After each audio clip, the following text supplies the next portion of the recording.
필수인 시대가 아니라고 하잖아요. 비혼이라는 사람들도 많이 늘어나고 혹은 결혼을 해서도 아이를 낳지 않는 딩크로 사는 부부들이 많죠. 하지만 저는 너무나도 사이가 좋으신 저희 부모님 밑에서 자랐기 때문에 결혼에 대한 환상이 존재하고 있었습니다. 결혼을 해서 오순도순 살다 보면 저희 부모님처럼 서로를 아껴주는 마음이 평생토록 지속될 거라 생각했거든요. 결혼이라는 제도에 제가 너무 환상을 가진 탓이었을까요? 그만큼 실망이라는 것도 큰 법이더라고요. 그래도 부모님 가슴에 대못을 박을 수 없으니 제 마음을 정리하고 접기로 결심했습니다.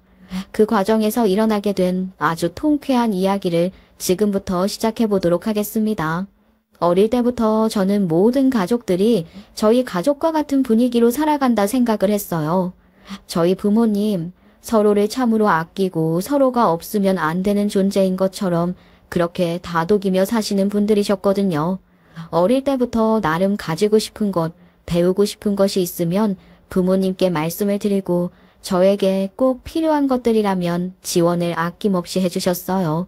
물론 간혹 가다가 제가 얼마 가지고 놀지 않을 장난감, 쓸데없는 물건 같은 걸 사달라고 하면 딱 잘라서 거절을 하실 때도 있었죠. 이런 건 남들도 다 똑같지 않나요? 저희 부모님께서는 정말 저에게 필요하다, 제 인생에 도움이 된다 하는 것들은 아끼지 않으셨습니다. 그건 저희 오빠에게도 마찬가지였어요. 그리고 하기 싫은 것에 대한 강요도 억지로 하지 않으셨었는데 딱 한 가지 배움에 있어서는 끝이 없는 거라고 저희 남매가 무언가를 시작해야 할 때 항상 미리 배워야 한다고 말씀을 하셨었죠. 어릴 땐 이게 정말 싫었어요. 엄마, 나 이제 중학교 들어간 거야. 종합학원에 다니고 있는데 과외를 또 하라고?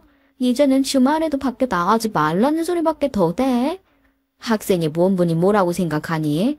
학생은 공부만 잘하면 되는 거야. 세상에서 제일 중요한 게 얼마나 박학다식하냐 이거라고. 아는 게 많을수록 힘이다. 몰라서 그래? 엄마, 앞으로는 공부가 제일 우선이 아닐 거야. 점점 시간이 흐를수록 각자의 개성이 중요해지는 세상인 거지. 내가 공부하기 싫다는 것도 아니고 지금은 좀 과한 것 같다는 거야. 세상에 과해서 나쁠 게 뭐가 있다고 그래? 공부는 말이야 끝이 없는 거야. 지금 학교에서 배우는 게 전부일 것 같지? 아니라니까. 그렇지만 나도 친구들이랑 같이 보내는 시간도 소중하고 공부도 물론 중요하다는 걸 모른다는 게 아니야. 엄마, 모든 시간을 공부에만 쏟아부을 필요가. 엄마가 시키는 대로 하면 된다고. 다른 생각 아무것도 하지 말고 얼른 공부해. 물론 다른 부모님들도 대학을 잘 나와야 성공하는 삶을 살 수 있다는 틀에 박혀 계신 분들이 대부분이었기 때문에 대학을 잘 가야 한다, 공부를 열심히 해야 한다 하셨죠.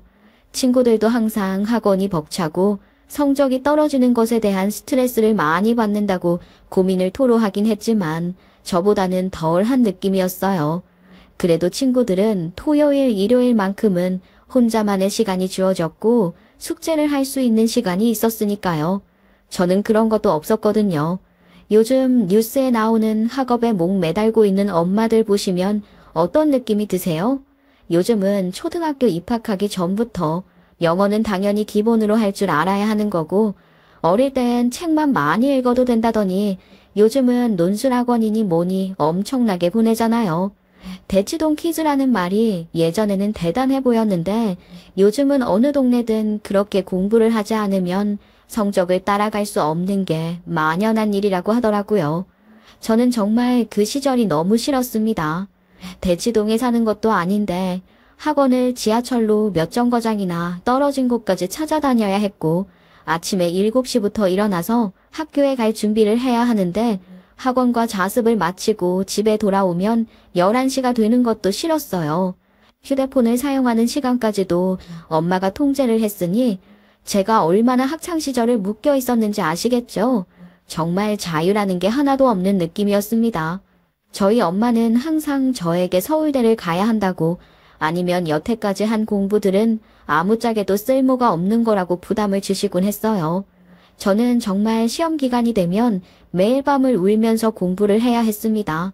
저는 비상한 머리를 가지고 있지 않았기 때문에 남들에 비해서 2배, 3배 이상으로 노력을 해야지만 됐거든요. 솔직하게 말을 하면 수능을 망치고 한강물 온도를 체크하러 가야 한다고 말을 하는 수험생들의 말이 저절로 이해가 되고 공감이 될 정도로 많이 힘들었었어요. 이런 상황을 부모님께 이야기해보진 않았냐고요? 당연히 이야기했었죠. 하지만 엄마는 항상 허튼 소리 하지 말라고 하셨습니다. 이렇게 공부를 하고 싶어도 하지 못하는 애들이 얼마나 많은데 너는 고개 겨운 소리를 아무렇지도 않게 하고 있니? 네가 지금 하고 있는 행동이야말로 사치인 거야. 너는 가만히 있어도 엄마 아빠가 알아서 학원 찾아보내주고 어떻게든 성적 올리게 하려고 노력을 하는데 왜 자꾸 하기 싫다는 이야기만 하는 거야? 아침에 눈을 뜰 때마다 오늘은 또 얼마나 학원 뺑뺑이를 돌아야 하는지 그 걱정이 일어나기 싫은데 엄마의 말로 너무한 거 아니야? 요즘엔 공부보다 본인이 뭘 하고 싶은지 결정하는 게 진로에 더 도움이 된다고 하던데 엄마는 왜 내 마음을 몰라? 그래서 네가 뭐 하고 싶은지 확실하게 정한 게 있어? 아무것도 없잖아. 네가 일찌감치 미술을 했어, 음악을 했어. 잘하는 거 하나 발견하지 못해놓고 공부까지 안 하겠다고 하면 되겠어. 내가 뭘 잘하는지 발견할 시간도 주지 않고 하루 종일 학원만 보내는데 내가 이제 와서 뭘 정해? 하고 싶은 게 있다고 하면 다 시켜줬어. 엄마가 언제 안 시켜준 거 있어. 엄마가 이 세상을 살아보니까 학벌이 중요하다고 느껴져서 그래. 학벌만큼 그 사람을 대변해주는 명함도 없다고. 아이 그만들 좀 해. 학원 다니면서 애가 얼마나 지치고 힘들었으면 그랬겠어. 여보, 우리 딸이라고 노력을 안 하는 것도 아닌데 왜 그래? 아유, 지 오빠는 불평불만 한 번을 안 가지고 공부했어. 지 오빠가 이제 곧 수능이라 예민해 죽겠는데 학원을 다니네 만에 공부하는 게 힘들다고 저러니까 내가 승질이 나서 그러는 거 아니야. 오빠는 머리도 좋고 배운 만큼 따라갈 능력이 되지만 난 아니잖아. 난 오빠 발끝도 못 따라간단 말이야. 같은 배에서 나왔는데 너네 오빠는 되고 넌 안 된다는 소리를 왜 해? 그만큼 노력을 안 한 거겠지. 잔소리 말고 공부나 해. 저는 정말 매일 밤 울면서 펜을 들어야 했어요. 그렇게 시간이 흐르고 오빠는 우리나라에서 제일 알아준다는 대학에 떡하니 입학을 하게 되었고 군대를 다녀오자마자 큰 물에 나가고 싶다는 포부를 가지고 해외로 떠나게 되었습니다. 저는 정시에서 떨어지게 되었고 삼수 끝에 대학을 들어갈 수 있게 되었어요. 당연히 저희 엄마 눈에는 성에 안 차는 학교이긴 했지만 상위권 대학에 이름을 올리는 학교이긴 했습니다. 대학을 졸업하고 회사에 취직을 하는 건 어렵지 않았어요. 그때까지도 저는 제가 뭘 잘하는지 잘 할 수 있는지를 전혀 모르는 기계 같은 사람이었어요. 그냥 엄마가 시키는 대로 공부를 했고 엄마가 하라는 대로 살아온 사람이었기 때문이었습니다. 회사에 취직을 할 때도 엄마가 골라준 회사에 면접을 보았고 최종 합격 통지를 받았을 때도 제가 기뻤다기보단 저희 엄마가 훨씬 더 기뻐하셨어요. 저는 목표 없는 삶을 살다가 딱 하나 목표를 가지게 되었습니다. 그건 바로 결혼만큼은 제가 원하는 사람이랑 하겠다는 것이었어요. 뜬금없이 왜 결혼 이야기가 나오나 싶으시죠? 저희 오빠가 결혼을 하게 되었거든요. 외국에서 오랜 생활을 하다가 한국에 들어와서 선자리에서 만난 새언니와 결혼을 하게 되었는데 그게 저희 가족의 우애를 망치게 만드는 일이라고는 아무도 생각을 하지 못했어요. 저희 엄마가 사업을 하셨었는데 그 사업과 관련된 손님들이 대거로 찾아와 주셨기 때문에 정말 예식홀이 꽉 차서 빈틈이 없을 정도로 사람들이 미어터지게 있었거든요. 당연히 축의금도 엄청나게 들어오게 되었죠. 반 이상이 엄마의 손님이었다고 해도 과언이 아닐 정도였으니까요. 그런데 그 손님들 때문에 오빠와 새언니가 싸우게 된 것입니다. 결혼식이 끝이 나고 축의금을 정리하는데 저희 엄마가 본인 앞으로 들어온 축의금을 전부 가져가셨거든요. 어차피 내 이름으로 들어온 축의금들은 내가 다시 돌려줘야 하는 돈이나 다름없으니까 내가 가져가는 걸로 하마. 저희가 결혼 준비하면서 돈을 많이 쓰기도 했었고요. 어머님, 그러지 마시고 축의금은 전부 저희에게 주시면 어떨까요? 너희들 돈 계산에 기본이 잘 안 되어 있구나. 당연히 내 이름으로 내 손님에게서 들어온 돈은 내가 가지고 가야 하는 거지. 그리고 너희가 결혼 준비를 하면서 무슨 돈을 그렇게 썼다고 그래? 얘 막말로 예식장 비용부터 시작해서 너그 메이크업 하는 비용인지 뭔지까지 내가 다 지어준 돈으로 한 거 아니냐? 손님들 식대는 저희가 하기로 했고, 또 혼수랑 예물 준비하면서 쓴 돈도 많고요. 예단비도 많이 가져가셨잖아요. 예단비? 그거 내가 반은 돌려줬잖니. 우리 식구들 챙기려면 얼마나 큰 돈이 들어가는데. 그리고 그 부분은 미리 다 상의가 된 상태였는데 어째서 이제 와서 말을 바꾸는 거야. 축의금이 이렇게 많이 들어올 거라 생각을 못해서 처음에는 별 신경도 안 쓰고 있다가 이제 와서 그러는 거야. 이 일로 인해서 돈으로 서로 서운하게 되었고 삐걱거림이 시작되었다는 겁니다. 그 이후에도 새언니가 챙겨야 할 경조사 같은 게 있지 않겠어요? 그런 걸 하나도 챙기지 않는 거예요. 저희 부모님은 생신은 물론이고 어버이날이라든지 명절이라든지 정말 최소한의 할도리를 해야 하는데 나 몰라라 하고 있는 거죠. 저희 엄마는 그 부분에서 너무너무 큰 화를 내셨죠. 그런데 새언니는 당당하게 나오더라고요. 축의금 문제를 걸고 늘어지면서 본인들이 돈이 없어서 챙기지 못한다는 식으로 말을 하는 겁니다. 솔직히 말하면 저도 옆에서 엄청나게 황당했어요. 어머님이 돈 가지고 치사하게 보이지만 않으셨어도 저희가 없는 돈을 열심히 챙기려고 노력은 했겠죠. 교사 월급이 얼마나 박보인데 어머님은 사업까지 하시면서 그 돈이 아까워서 안 챙겨주실 수가 있어요? 뭐라고? 아니 나한테 돈을 맡겨둔 것도 아니고 내가 내 손님에게 들어온 축의금을 가지고 너희에게 준 해 만에 이걸로 기싸움이라도 해야 된다는 거야. 어머님은 한글도 잘 모르시잖아요. 제 지인들에게 들어온 축의금까지 어머님 지인이라고 착각해서 들고 가신 거 아니에요? 어머님께서 제가 그 일한 선자리에서 만나서 인사드리러 갔을 때 뭐라고 그러셨어요? 초등학교 교사라서 마음에 드신다면서요? 어머님은 집이 가난해서 초등학교 졸업도 못했는데 꿈을 이룬 것 같다고 하시더니 어머님 그렇게 현금 부자시면서 저희한테 그 축의금 몇 푼이 아까워서 이럴 식이 있어요? 너?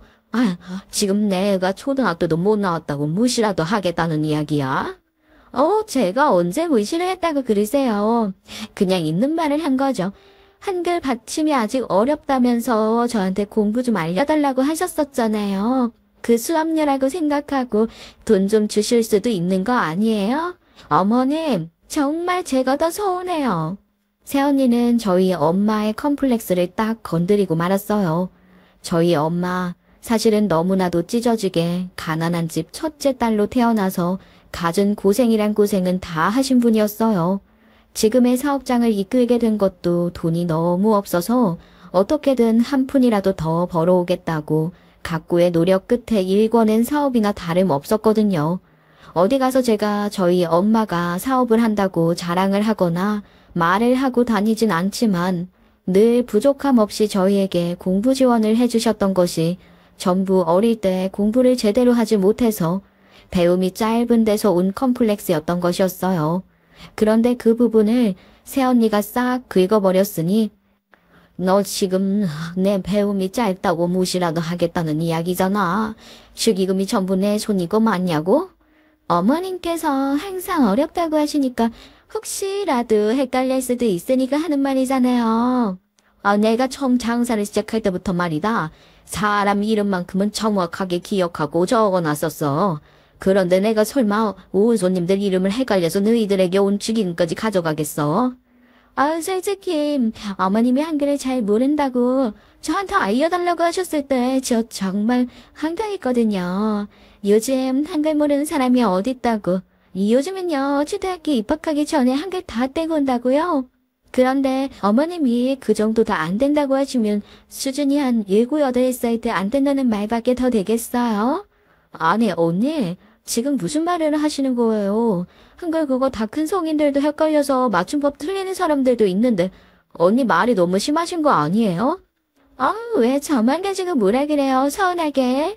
저는 뭐 가족도 아니다 이거예요? 네. 제가 언제 그렇게 말을 했다고 그래요? 언니가 우리 엄마를 자꾸 무시하면서 말하니까 당연 자식된 입장으로 기분이 나쁠 수밖에 없잖아요. 가족들이 하나같이 똘똘 뭉쳐서 저한테 뭐라고 하는 것밖에 안 되잖아요. 이래서 십자 붙은 사람들은 조심해야 한다고 하던데. 뭐라고요? 언니 지금 말 다 했어요. 어디 한번 시집살이 제대로 당해볼래요? 어머, 아이고, 무서워라. 제가 이거 그이한테 다 이야기할 거예요. 그이가 제 편 들어줄 거라고요. 어머님이 축의금 다 가지고 간 걸로 그이도 얼마나 황당해 했는데. 아이, 됐다.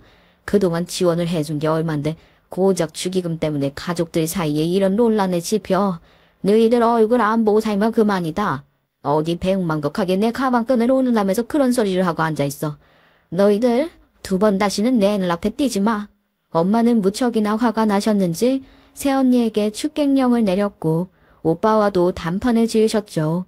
저도 옆에서 얼마나 화가 나던지 오빠한테 난리를 쳤는데 오빠랑 새언니는 그게 뭐가 문제냐고 결혼식 축의금은 당연히 본인들이 가져가야 하는 거 아니냐면서 돈도 고른 사람처럼 굴더라고요. 저도 이 일로 인해서 새언니와 오빠에게 정남이가 뚝 떨어졌어요. 그렇게 몇 년의 세월이 지나가고 저도 결혼을 하고 싶다는 상대를 만나게 되었습니다. 회사에서 만난 사람이었는데 제가 사업하는 엄마를 보고 자라서인지 사람을 만나면 항상 시계를 먼저 보게 되더라고요. 그런데 회사원 월급으로는 가지기가 좀 힘든 시계를 차고 있었던 걸 발견하게 되었죠. 어떤 사람일까 조금 궁금했었는데 제가 호감을 가졌다는 것을 예비 신랑도 알게 된 것인지 저에게 적극적으로 다가오기 시작했어요. 제가 특출나게 예쁘거나 성격이 외향적인 사람은 아니었지만 예비 신랑과는 꽤 공통점이 있었거든요. 저에게는 예비 시아버지가 되실 분이 사업을 하고 계신다는 것이었어요. 저희 엄마도 사업을 하고 계셨잖아요. 물론 분야가 전혀 다르겠지만 사업을 하는 집안이라는 공통점이 있다는 게 신기했어요. 거기다가 연락을 잘 하진 않지만 저희 새언니가 초등학교 교사였는데 예비 시어머니께서 대학 교수로 일을 하고 계시다고 하시더라고요. 물론 끼워 맞추기를 하면 뭔들 못하겠냐 싶으시겠지만 저에게는 참으로 신기한 일이 아닐 수가 없었습니다. 저희의 연애가 불타오르는 연애는 아니었지만 나이가 30 중반에 다다르다 보니까 진중하게 계획하고 준비를 하게 되었어요. 한 가지 단점이라면 서로에 대해 깊게 알아가기엔 시간이 조금 부족했다는 것이었어요. 각자 성격이라든지 취미에 대한 정보는 빠삭했지만 서로 집안에 대한 이야기를 나누기엔 시간이 부족했던 것이었죠. 예비 시어머니가 대학 교수라는 것, 예비 시아버지가 사업을 하신다는 것 밖에는 몰랐어요. 예비 신랑 또한 똑같았죠. 저희 아버지께서는 퇴직을 하신 뒤에 퇴직금과 연금으로 생활을 하시며 등산을 다니신다는 것, 저희 엄마가 사업을 하면서 꽤 돈을 많이 만지신다는 것 정도밖에 몰랐죠. 저희 엄마의 정확한 수입은 저도 몰랐기 때문에 말을 해줄 수 있는 게 없기도 했고요. 저와 예비 신랑은 가지고 있는 저축과 월급에 대한 상세 내역을 오픈하고 난 뒤 본격적으로 결혼 준비를 하기로 마음을 먹었습니다. 양가 상견례를 하기 전 서로의 집안에 인사를 가게 되었는데 거기서 정말 기가 막힌 사실 하나를 알게 되었어요. 오빠가 하나 있다고 들었는데 이미 결혼까지 했다고? 조카는 있는 거야? 네, 조카 하나 있어요. 서로 바빠서 자주 만나는 건 아니지만 사진 보실래요? 이제 막 3살이 되었는데 얼마나 귀여운지 몰라요. 어색한 공기를 깨고 싶어서 조카 자랑도 할 겸 제가 또 아이를 좋아한다는 점도 어필을 할 겸 새언니에게 받은 조카 사진을 보여주다가 새언니와 조카가 환하게 웃고 있는 사진을 보여주게 되었죠. 그런데 예비 시어머니께서 그 사진을 빤히 보시더니만 박수를 짝 치면서 저에게 놀라운 말을 하시는 겁니다. 어머, 얘 은주 아니니? 잠깐만. 그러면 은주가 결혼했다는 남자가 우리 예비 며느리네 오빠라는 이야기인가? 저희 새언니 이름을 어떻게 아세요? 아니, 저희 새언니와 아시는 사이죠요? 어머, 신기한 인연이네. 내가 은주 잘 알지. 은주가 말이야 내 친구 딸이거든. 나랑 고등학교 동창인데 몇 년 전에 시집을 간다고 청첩장을 보내왔어. 사진을 봤었는데 어쩜 애를 낳아도 이렇게 변한 게 하나도 없니? 어머나, 어머님, 그럼 저희 오빠 결혼식에서 마주쳤을지도 모르겠어요. 이게 무슨 인연인지. 내가 워낙 일이 바빠서 그때 참석은 못하고 축의금만 전해줬었어. 그래, 그 결혼식에 갔었으면 얼굴이라도 한번 마주쳤을지도 모르는데, 아이고 신기해라. 저는 조카의 사진을 보여주길 정말 잘했다는 생각을 지을 수가 없었죠. 솔직한 말로 그 사진이 아니었으면 예비 시어머니와 이런 대화에 물꼬를 틀 수 없었을 테니까요. 새언니의 집안과 아는 사이라는 게 부담이 되긴 했지만 사실 교류가 거의 없기도 했고 저희 집 입장에서는 새언니의 요구가 과했다고 생각하고 있었기 때문에 거리낄 게 없다고 생각했었어요. 축의금 문제도 문제였지만 새언니네가 이사를 한번 갔었는데 그때도 이사 비용을 전부 보태달라고 요구를 했었거든요. 안 된다고 딱 잘라 거절을 했다가 손주가 생기는 바람에 보태주긴 했었죠. 어찌됐든 새언니도 받아간 게 있으니 흉만 볼 수는 없었죠. 저는 오히려 잘 됐다고 생각했어요. 서로 어디서 말이 흘러들어갈지 모르니까 입 조심을 하게 될 거라고 생각했으니까요. 그렇게 결혼 준비를 시작하면서 정말 머리가 깨지는 줄 알았습니다. 양가 간의 문제도 문제였지만 집을 구해야 하는 것도 그렇고 예식장을 잡고 스튜디오 촬영을 하는 것도 쉬운 일이 아니었어요. 제일 중요한 건 결혼식 날짜를 잡는 일이었는데 저희가 생각했던 것보다 더 빠르게 날을 잡자고 하시는 저희 부모님 때문에 머리가 아팠죠. 엄마께서는 저희의 나이가 꽉 찼다고 생각을 하신 건지 한두 달 미룬다고 달라지는 거 없다면서 제일 빠른 날짜에 결혼을 했으면 좋겠다고 하셨죠. 그래서 식날짜도 앞으로 당겼으면 좋겠고 상견례도 빨리 했으면 좋겠다는 거야. 아니 그런 걸 상의를 하고 결정을 해야지. 사돈 혼자서 결정을 내리시면 되나? 우리도 일정이라는 게 있는데 일일이 다 맞추기만 할 수도 없고. 아 죄송해요. 그래서 조금이라도 빠르게 상견례 날짜를 잡았으면 좋겠는데 괜찮으세요? 내가 다음 주 토요일에는 동창들 모임이 있어서 좀 어려운데 일요일은 괜찮으시다고 하면 일요일날 뵙는 걸로 하자. 아이 그럼 제가 일요일이라고 집에 미리 말씀드려 놓을게요. 그렇게 상견례 날짜를 서둘러서 잡고 만나게 되었어요. 일요일 오전부터 얼마나 마음이 분주했는지 모르겠습니다. 어떻게 해서든지 점수를 따고 싶다는 생각에 아침부터 미용실에 가서 머리도 단정하게 만지고 양가 부모님께서 좋아하실 법한 선물도 하나씩 준비를 했어요. 미리 예약해둔 식당에도 음식을 정갈하게 잘 부탁드린다고 신신당부를 했고요. 다행히 그 음식점이 예전부터 자주 가던 가게라서 안심이 되기도 했어요. 저희 부모님께서는 워낙 좋아하시던 곳이라 걱정 없었지만 예비 시부모님들의 마음까지 잘 사로잡을 수 있을지는 의문이긴 했죠.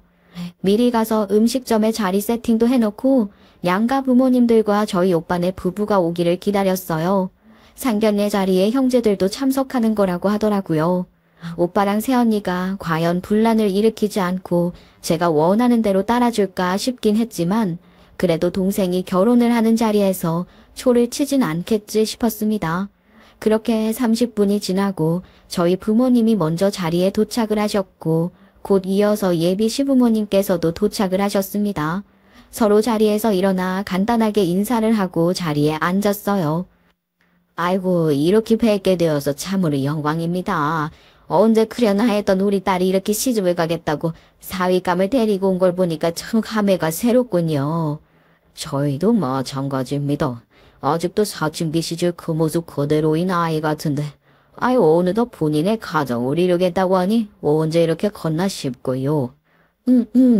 메뉴는 다 골라져 있는 거니? 아니면 우리가 지금부터 골라야 하는 거니? 아, 예, 고르시면 될 것 같아요. 뭘 좋아하실지 몰라서 미리 골라두지 않았어요. 여기는 정식 코스가 괜찮아서 코스 중에서 보시면 좋을 것 같아요. 가격이 꽤 나가는 것 같은데. 저희 다 회사원임에서 너무 무리하는 건 아니고. 아유, 어머니, 이런 걸 가지고요. 오늘은 다른 날도 아닌 상견례 날인데 당연히 이 정도는 준비해야 하지 않겠어요? 양가 부모님들께서 배부르게 맛있게 드셔주신다면 그걸로도 충분합니다. 저희 결혼 이야기는 메뉴 고르고 할까요? 그 말을 하는 순간 조금 늦은 오빠네 부부가 도착을 하게 되었어요. 그래도 양가 어르신들을 처음으로 뵙는 자리인데 약속 시간 좀 잘 지켜달라고 그렇게 신신당부를 했건만 아니나 다를까 10분 정도 늦게 도착을 하더라고요. 그런데 정말 황당한 일은 여기서 벌어지게 되었어요. 어머머, 교수님, 제가 지금 늦었죠? 안 그래도 어제 인사를 미리 드려서 다행이죠. 오는데 차가 어쩌나 막히던지? 어머님들, 안녕하세요? 아니, 이게 어떻게 된 일이야? 너 예비 사돈이랑 아는 사이니? 어떻게? 아, 제가 어릴 때부터 뵙던 분이셨죠. 저도 어제 알고 깜짝 놀라다니까요. 저희 엄마랑 고등학교 동창이세요. 어제 엄마가 동창회가 있어서 제가 모셔다 드렸다가 아드님 결혼하신다고 소식 전해주시면서 청첩장을 받았는데 글쎄 우리 아가씨랑 결혼을 할 줄이야? 꿈에도 몰랐죠. 아우 그러게 말이야. 어떻게 이런 우연이 다 있나 싶더라니까. 아무튼 사돈은 참 좋으시겠어요. 며느리가 교사라서 아무 걱정 없으실 거 아닙니까? 예, 뭐 그렇죠. 새언니가 너무 밝은 얼굴로 예비 시부모님께 인사를 나누는데 이건 무슨 주객이 전도된 것 같은 느낌이 들더라고요. 분명히 제 결혼을 위해서 모인 상견례 자리이고 제 이야기가 중심이 되어야 하는데 새언니가 쫑알쫑알 예비 시부모님이랑 이야기를 나누는데 제가 끼어들 틈이 없는 겁니다. 그 자리에서 그런 느낌을 받은 게 저 혼자만은 아니었나 봐요. 저희 친정엄마도 불편하다는 기색을 보이셨는데 제 예비 신랑은 눈치가 없는 건지 거기서 저희 새언니랑 신나서 이야기를 하고 있더라니까요. 엄마 친구 딸, 엄마 친구 아들 이러면서 짝짝꿍을 맞춰 이야기를 하는데 오죽하면 저랑 예비 신랑이 결혼하는 게 아니라 새언니가 예비 신랑이랑 결혼을 하는 건가? 하는 생각까지 들게 만들었어요. 저랑 친정엄마가 아무 소리도 하지 않고 가만히 그 꼴을 보고 있으니 다들 눈치를 보면서 말을 정리하더라고요. 엄마가 이야기에 갈무리를 하신다고 저에게 메뉴 이야기를 꺼내셨어요. 슬슬 주문해야겠지. 나는 늘 먹던 걸로 준비해줬으면 좋겠는데. 엄마, 죄송해요. 늘 먹던 걸로 준비를 해주셨으면 좋겠다는 말이 이상하게 웃겼어. 예? 아니 그게 뭐가 그렇게 웃기시다고? 제가 여긴 아름다운 꼴집이라서 늘 먹는 메뉴가 있어서 그런 겁니다. 그러셨어요? 저는 또 까막눈이라서 메뉴판을 잘 못 읽으셔서 하는 말인 줄 알았죠. 네? 그게 무슨 말씀이신지 모르겠네요. 제가 까막눈이라니 메뉴판을 못 읽어서 늘 먹던 걸로 준비해달라고 한 줄 아셨다고요? 네. 요즘 시대에도 까막눈이 있다는 이야기를 들으니까 신기하긴 하더라고요. 물론 제가 흉을 보겠다는 그런 건 아니고요. 제 말 뜻 아시죠? 어머님, 지금 그게 무슨 말씀이신지 저는 지금 어머님이 바로 앞에서 저희 엄마에게 하신 모든 말씀이 전부 흉 보는 걸로 들리는데요. 아니 이게 무슨 흉이라고 그랬니? 내가 없는 소리를 한 것도 아니고 제가 들은 게 있어서 그래요. 어디서 무슨 이야기를 들으셨길래 저한테 이렇게 말씀을 하시는지 모르겠네요. 참 신기한 인연이지 뭐예요. 어떻게 제 고등학교 동창 딸이 사돈댁 며느리일 수 있냐고요. 어제 제가 동창회에 나갔다가 이런저런 이야기를 좀 들었거든요. 사돈이 글쎄 초등학교도 졸업을 못했다고 하던데 맞아요? 물론 예전에야 사는 게 팍팍하고 가난해서 초등학교도 졸업 못하는 사람들이 많았다고야 하긴 하지만 제 주변에는 그런 사람이 하나도 없어서 좀 신기하긴 하더라고요. 설마 기분 나쁘신 건 아니죠? 이 정도는 가족끼리 공유해도 된다고 생각하는데. 예비 시어머니께서 약간 눈을 내리깔듯이 저희 엄마를 보면서 말을 하는데 제 기분이 다 상해서 부글부글 끓더라고요. 그 이야기를 전달을 한 사람이 누구인지도 바로 눈치를 챌 수 있었어요. 예비 시어머니와 저희 집안에 겹치는 지인이라고는 제가 아는 딱 한 명밖에 없었잖아요. 바로 새언니요. 전날 동창회를 다녀오셨다고 했고 새언니도 거기서 예비 시어머니와 만남이 있었다고 이 룸에 들어올 때부터 반가운 척을 했으니 당연히 저희 친정엄마가 초등학교도 졸업하지 못했다는 이야기를 거기서 듣지 않았겠습니까? 어쩜 그렇게 흉을 볼 수 있는 건지요. 저는 입을 열면서 새언니를 있는 힘껏 째려봤는데 아주 딴청을 부리더라고요. 마치 자기는 아무 소리도 안 했다 하는 것처럼요. 어머님, 지금 그 말이 너무 저희 업무를 무시하는 것처럼 들려서요. 사과를 해주셨으면 좋겠어요. 사과라니, 아니 내가 없는 이야기를 지어서 한 것도 아니고. 아니, 사돈이 초등학교도 졸업 못하신 건 사실이잖아요. 혹시 초등학교가 뭔지 모르는 건 아니시지요? 예전에 왜 국민학교라고 불렀으니까 모르실 수도 있으려나? 어머님, 사과해 주시라고요. 다른 애도 아니고 상견례나 이게 무슨... 내가 이 사실을 징징이 알았으면 당연히 상견례도 하지 말자고 했겠지. 어제서야 나도 겨우 전해 들었는데 어떻게 하니? 당일에 약속을 취소하는 것보다 얼굴 보고 직접 말씀드리는 게 좋을 것 같아서 이 자리에 나온 거다. 내가 어디 쪽팔려서 고개를 들고 다니겠니? 다른 사람도 아니고 사돈이 초등학교 졸업을 못한 사람이라고 하는데 나는 말이야 세상에서 무식한 사람이 제일로 싫어. 내가 왜 너를 단박에 허락했는 줄 아니? 네가 나랑 대학 동문이라서 그런 거다. 지금 고작 학벌 때문에 저를 며느리로 받아들이기로 결정하신 거라고요? 세상에 고작 학벌이라니. 학벌이라는 건 말이다. 그 사람이 얼마나 학창 시절을 잘 보냈는지 대변해주는 거랑 다름없는 일이란다. 내가 어떻게 교수가 되었는데 그런 사돈이 초등학교도 졸업을 못한 사람이라는 게 이게 말이나 되는 소리니. 무식한 집안이랑은 사돈 못 맺지. 아이고 기가 막혀. 내가요 아무리 국민학교를 못 나왔다고 한다 해서 글자를 못 읽는 까막눈이 아니란 말입니다. 이야기를 들어보니까 그것도 아닌 것 같던데요. 매번 그렇게 맞춤법을 들으신다고 하던데. 아니 받침이 그렇게 어렵나? 조금만 공부하면 되는 건데 자식들은 하나같이 대학을 잘 갔다고 하던데. 아유, 유전자라는 게 참 신기해요. 그만하시죠. 그래서 지금 이렇게 말씀하시는 이유가 저희 집안이랑은 사돈 맺기 싫다 이거잖아요. 그래, 내가 이 정도로 솔직하게 말을 했으면 다들 알아들었을 거라 생각하는데 물론 사돈이 사업을 해서 집안을 먹여 살린다는 거야 알고 있지만 인생이라는 게 돈이 전부겠습니까? 있는 만큼 여유롭게 더 즐기면서 살겠다 하면 확실히 공부머리가 있어야 하는 법이지요. 저는 그렇게 생각합니다. 인생을 돈으로 살 수 있다고 해도 학벌은 돈으로 못 사는 법이지요. 그러니까 논문 표절이니 뭐니 결국에는 다 걸려서 난리가 나는 거 아니겠습니까? 예비 시어머니께서 아주 사람을 깔보면서 그렇게 말을 하시는데 제 속이 부글부글 끓어서 안 되겠더라고요. 제가 자리를 박차고 일어나는데 저희 엄마 얼굴을 보니까 정말 어떻게 해야 할지 모르겠다는 표정을 지으시는 거예요. 그게 더 마음이 아팠어요. 딸이 결혼을 한다고 마련한 자리니까 본인 성질대로 화도 못 내고 제 눈치를 보시는데 제가 여기서 다 접어버리지 않으면 정말 큰 불효를 저지르게 되는 것 아니겠어요? 다른 건 몰라도 저희 부모님이 가슴 아파하는 짓은 하지 말아야지 하는 생각이 머리 끝까지 들더라고요. 그런데 그 순간 메뉴 주문을 받으러 총지배인님이 들어오셨습니다. 보통은 일반 직원들이 메뉴 주문을 받지만 오늘은 특별히 총지배인님께서 신경을 써주시겠다고 찾아오신 듯 했어요. 식사는 다 고르셨습니까? 사장님 내일 드시던 코스로 전부 준비할까요? 내일 먹던 코스가 도대체 뭡니까? 코스 설명이 영어로 써있어서 못 읽으실 것 같은데. 요즘은 워낙 한글도 영어 같아서 한글도 제대로 모르는 사람이 영어를 알 리가 있어. 예?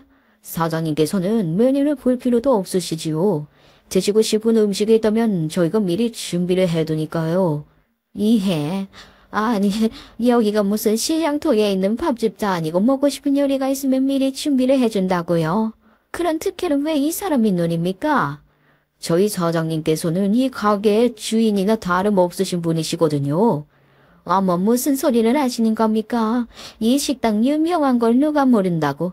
여기 외국에서 오랜 시간 미슐랭인지 뭔지 했던 사람이 운영하는 식당이라고 처음 오픈할 때부터 기사부터 시작해서 줄줄이 소문났던 곳인데 누가 주인이라는 겁니까?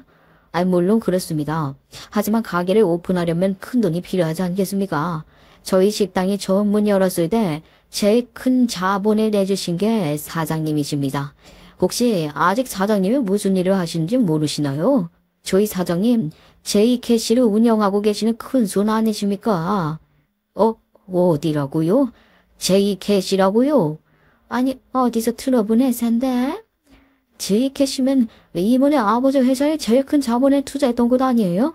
아버지, 이번에 거래처 대금리에서 부도 위기 놓였을 때 금융권 대출 안 나와서 고생하실 때. 맞다. 내가 이번에 꼼짝없이 망한 거래처 때문에 대금 못 받고 줄줄이 도산위기에 놓였을 때 그 막힌 자금줄 풀어준 그 회사. 거기가 제이캐시인데. 아니, 사돈이 거기 사장이라고요? 그 말에 예비씨 아버지의 눈이 정말 주먹만큼 커지게 되었습니다. 사실 이 부분은 저도 모르고 있었던 사실이었기 때문에 가만히 엄마의 입이 열리기를 기다리고 있었어요. 저희 엄마께서는 그제서야 자리에서 일어나 차가운 얼굴을 하시고는 입을 떡 벌리고 있는 예비 시어머니를 향해 말을 하셨습니다. 제가 배운 게 없다고 해서 능력까지 폄하당할 일은 아닌 것 같습니다. 아이 그래요. 저 국민학교도 졸업하지 못했습니다. 집이 가난해서요. 18살이 되자마자 쫓겨나듯이 고향을 벗어나서 고향에 들어가 일을 했습니다. 혼자 아껴 쓰고 어떻게든 10원 한 장 귀하게 생각하며 모았더니 돈이 모이더라고요. 그 돈으로 공장 사람들에게 이수를 놓기 시작했습니다. 이자 챙겨가면서 10만 원, 20만 원 빌려주다 보니까 돈이 되더군요. 아니, 제이 계시면 그래도 꽤 알아주는 대복자 아닙니까? 장모님이 사업을 하시는 게 그런 건지 몰랐습니다. 20살 때부터 돈 노름 시작해서 이자 먹은 돈으로 또 돈놀이를 하다 보니 금방 쌓이기 시작했습니다. 글자를 몰라서 남편에게 도움을 받아서 시작했어요.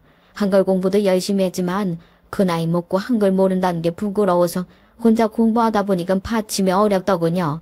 그래도 노력했습니다, 저는.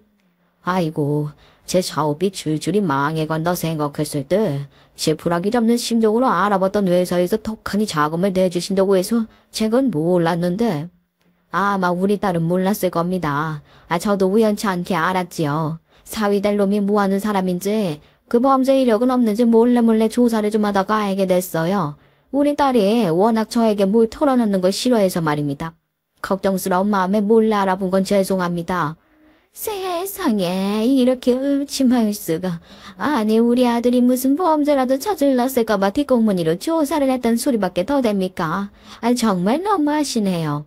당신은 좀 가만히 있어. 사돈 아니었으면 쫄딱 망할 뻔한 게 우리 집안인데 이게 뭔 소리야?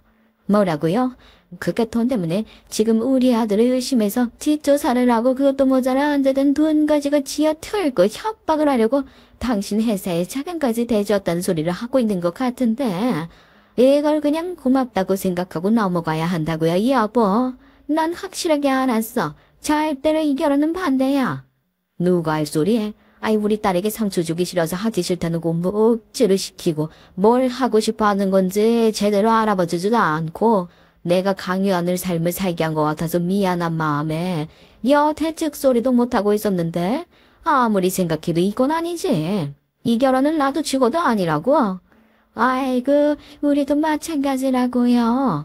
대부업이야말로 더럽게 돈 번 거 아니야. 남들 협박해가면서 가해챈 돈 아니냐고. 그리고 너도 너네 시댁이 그런 큰 사업을 하고 있으면 나한테 미리 말을 해야지. 왜 그 말은 쏙 빼고 예비 사돈이 초등학교도 졸업 못했다는 얘기만 하고 그러니? 아니 아줌마 왜 저한테 덮어씌우고 그러세요? 아줌마가 먼저 약점 잡을 거 있냐 없냐 물어보셨잖아요. 그리고 당연히 알 거라고 생각했죠. 내가 아무리 약점 잡을 것만 물어봤다고 해도 미리미리 이런 이야기는 해야 했을 거 아니야. 내가 진짜 어이가 없어서. 아줌마가 먼저 어머님 길에 강 눌러주고 싶다고 하셨잖아요. 그리고 제가 이야기한 건 비밀로 해주겠다고 해놓고선 여기서 이렇게 밝히시면 내가 너한테 듣지 누구한테 듣겠니? 나한테 다 알만한 이야기를. 예비 시어머니께서 새언니한테 막말을 쏟아내는데 갑자기 예비 시아버지께서 예비 시어머니의 머리채를 확 잡아채는 게 아니겠어요? 점잖은 이미지에 여태까지 큰 소리 한 번을 내지 않으시고 묵묵하게 방관을 하시던 분이 갑자기 일어나서 예비 시어머니의 머리채를 잡아채는데 그 자리에 있는 사람들 전부가 놀랐죠. 이 사람이 진짜 미쳤나? 더러운 돈이라니. 여태 말이야 이자가 밀려도 한 번의 독촉도 없었다고. 내가 지금 이 돈을 갚으려면 얼마나 많은 노력을 해야 하는지 알아. 당신이 입방정 한번 잘못 떨었다가 우리 회사 쫄딱 망하고 우리도 거리에 내앉게 생길 수도 있는 게 그만두지 못해. 그리고 왜 가족이 될 사이에 약점을 잡고 말고 그딴 소리를 해. 아니, 거래처 하나 망했다고 도산이 난다는 것부터가 이상한 거지. 당신이 사업을 어떻게 했길래. 그리고 우리 아들 뒷주사서 했다는데 나라고 약점 잡지 말란 법 있어? 이게 다 당신 때문이잖아. 당신이 그 교수 자리인지 뭔지 안겠다고 회사 돈 가져다 쓴 게 한두 푼이야. 쌓이고 쌓인 게 터진 거지. 당신 그 허영심 채운다고 말이야. 집 이사한다고 돈 써. 명품 산다고 돈 써. 내가 벌어 월급으로 당신 사치 즐기고 다 즐겨놓고 당신이 쓴 돈만 해도 얼만데 그런 사람이 내 사업이 부실하다는 이야기를 하고 앉아있어. 내가 끽해봐야 얼마나 썼다고 그래. 다들 교수자리 앉으려면 그 정도는 하고 살아. 당신이랑 내가 결혼을 한 이유가 뭔데? 당신이 사업을 하는 사람이니까 어느 정도 내 인생에 뒷받침을 해주겠거니 싶어서 같이 산 거 아니야. 이 사람이 정말 당장 사돈께 사과드리지 못해. 이러다가 갑자기 돈 다 갚아라 해버리면 당신 교수직도 내려놔야 할 판이라고. 웃겨 정말. 내 교수직을 왜 내놔? 당신 사업이 망한 거랑 내 교수직이 무슨 상관이 있다고. 교수직해서 명예는 얻었어도 돈은 얼마 안 되잖아. 그깟 돈 벌어서 당신이 지금 생활이 유지할 수 있을 것 같아. 당장 집부터 이사하고 차까지 팔아도 부족한데 그걸 모르고 이런 짓을 해. 당신이 그 새 지어 몇 마디 잘못 놀렸다가 집안이 망하게 생겼는데 내가 망하면 당신도 망하는 거야. 그 말에 예비 시어머니가 입을 꾹 다물고 아무 말도 못 하시더라고요. 예비 시아버지는 답답해 하셨어요. 저는 솔직히 그 상황이 잘 이해가 가질 않았죠. 너무나도 많은 일이 한 번에 터진 느낌이었거든요. 한마디로 정리를 하자면 예비 신랑이 어떤 놈인지 궁금해서 저 몰래 뒷조사를 하시던 우리 엄마가 예비 시아버지의 사업체가 어떤 곳인지 알게 된 것이었죠. 그런데 때마침 도산 위기에 있던 시아버지의 회사에서 대출을 해줄 수 있는 금융업체를 찾다가 저희 엄마께까지 연락이 오게 된 것입니다. 저희 엄마는 구멍가게처럼 운영을 하시는 것은 아니었기 때문에 직접 나서지 않아도 예비 시아버지께 대출을 해드릴 수 있었던 거고요. 예비 시아버지께서는 저희 엄마의 얼굴을 본 적이 없었으니 그저 대출 승인이 났다고만 생각을 하셨던 거죠. 물론 수없이도 많은 제3금융 중에 하나인 회사였지만 엄마는 사돈이 될 사람이니 이자도 은행과 다름없이 저렴하게 대출을 해주셨다고 하더라고요. 예비 시아버지의 입장에서는 이게 웬 떡이냐 싶으셨을 겁니다. 제3금융권에서 나오는 이자라고는 상상도 할 수 없을 만큼 저렴했을 거니까요.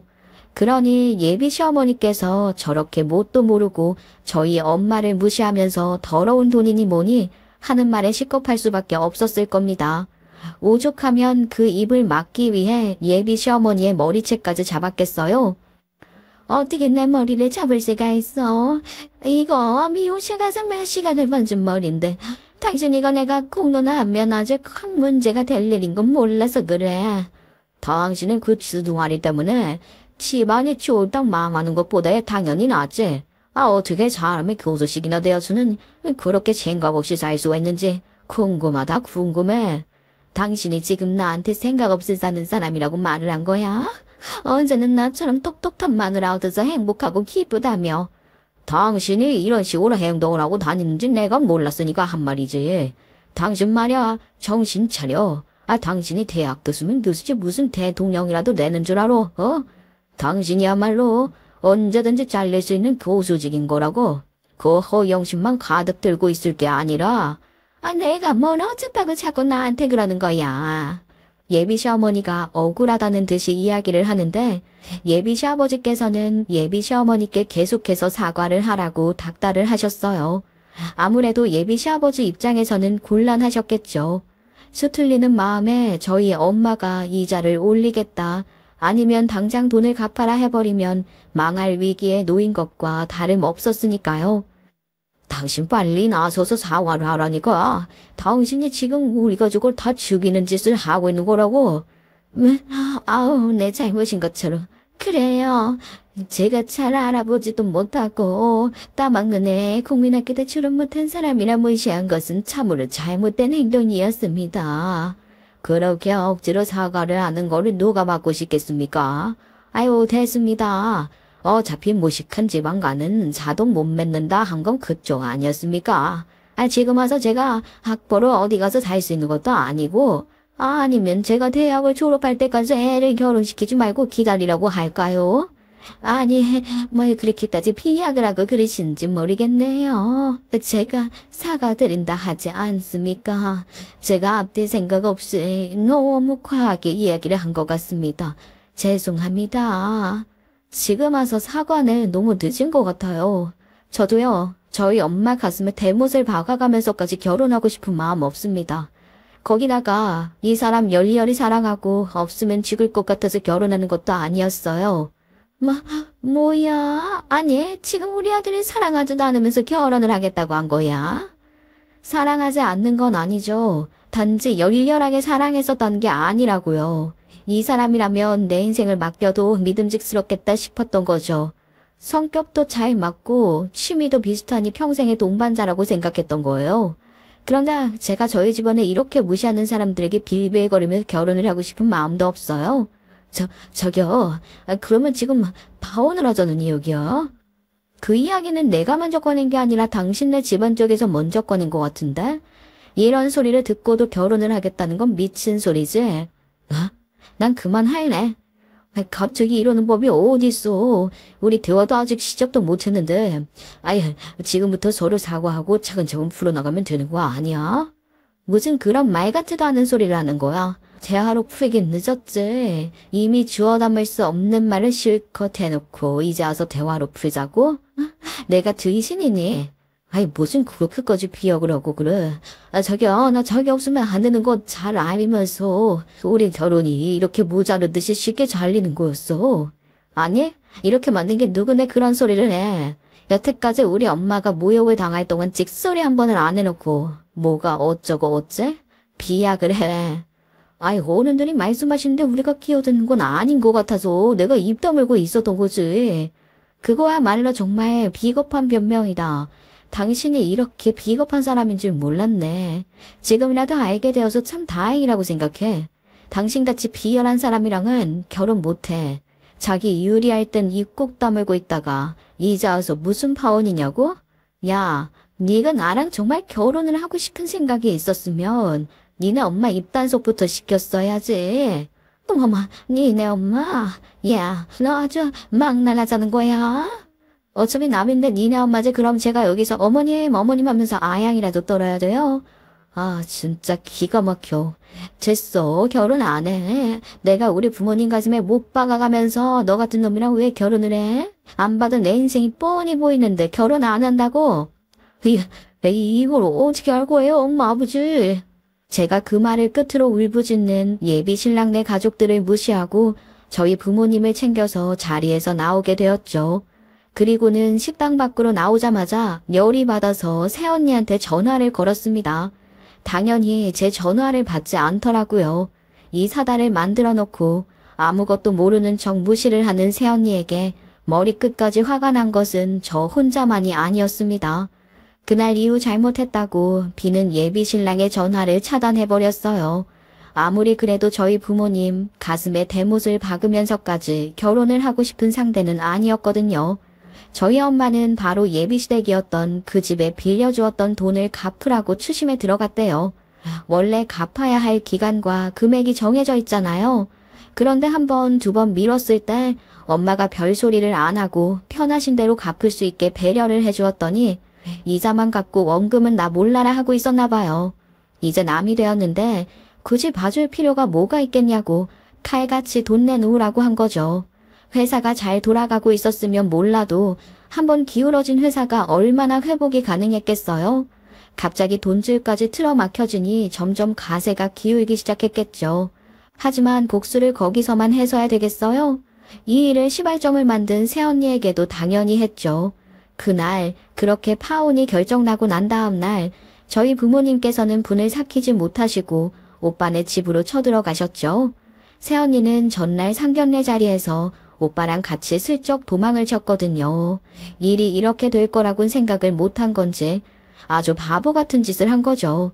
새언니가 일부러 예비사돈 댁에게 저희 엄마의 학벌을 이야기하면서 이 사달을 만들었다는 걸 알게 되었는데 가만히 있을 수가 있나요? 저희 부모님께서는 오빠네에 대한 모든 지원을 끊어버리기로 결심하셨어요. 오빠네 부부가 욕심이 많아서 조카가 고작 3살밖에 되지 않았음에도 창의력이나 감각을 키우겠다고 영유아센터를 엄청나게 돌아다니고 있었거든요. 정말 어리면 어릴수록 부르는 게 돈이라고. 한 달에 나가는 돈이 어마어마했는데 새언니는 무직이고 오빠가 대기업에 다닌다고 해도 아이에게 들어가는 모든 비용을 감당하기 어려우니 저희 엄마가 도와주고 있었단 말입니다. 그 지원을 전부 끊어버렸고 처음에 이사할 때 보태주었던 돈도 전부 회수하겠다고 엄포를 놓았죠. 아휴, 어머님, 정말 잘못했어요. 저는 그냥 어머님께 무안을 드리려고 했던 게 아니라. 언니, 그게 아니라고요? 우리 엄마가 초등학교도 못 나왔다고 까막눈이라고 말을 한 게 우리 엄마에게 무안을 주고 무시를 하려 한 행동이 아니라는 게 더 이상하지 않아요? 사람이 좀 솔직해질 줄 알아야지. 뻔하게 행동을 해놓고 아니라고 발뺌하면 그만인 줄 아나. 언니가 뱉은 그 말로 몇 명이 상처를 받았는데. 아우, 아가씨. 정말 이렇게까지 될 줄은 몰랐다고요. 그저 그냥.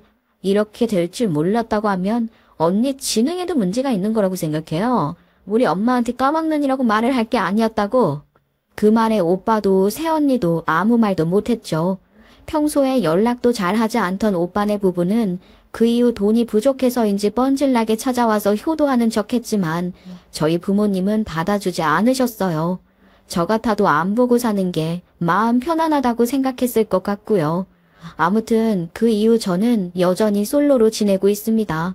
한번 파혼의 상처를 맛보고 나니까 뭔가 새로운 시작을 한다는 것이 썩 구미가 당기지 않더라고요. 저희 부모님도 불편하신 건지 저에게 시집가라는 잔소리는 없으시고요.